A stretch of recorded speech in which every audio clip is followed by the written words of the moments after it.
Is it normal that the market immediately goes against your position? Yes. And that's why you shouldn't be day trading. You see, your broker are normally partnered up with massive hedge funds who use bots. These hedge funds are also often the market makers. It is to your broker's benefit if you lose money, especially if you're on margin. I know this because I used to work at a Wall Street broker. So the bots take a position against you right after you make a purchase. And if you're not a trained trader, you might panic sell, which means the broker is going to make money. Cha-ching! Day trading is rarely a long-term wealth solution. Well said by somebody who actually used to work in this marketplace.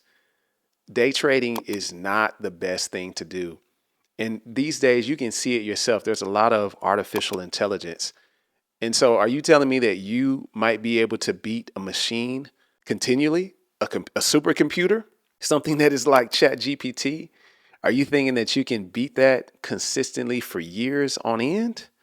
Maybe you can do it for a day, maybe a couple of days, maybe even a few weeks, but there's no way that you are going to beat a computer at doing these things. These companies, these large brokerage firms, they harness the power of all the money that we put into their hands through fees. And they use that in order to gain a very strategic advantage. And beyond that, they have access to knowledge that we do not.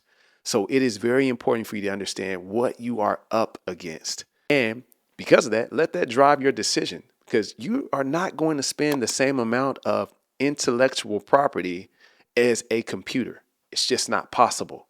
So keep these things in mind when we talk about investing in individual stocks versus investing in something like index funds or mutual funds, which can really carry the weight of those decisions that you would normally make about what you would invest in. The only thing that you have to do is get money that you earn and put that into an account. And then in that account, buy index funds consistently every single month or every couple of weeks. Let it be automated.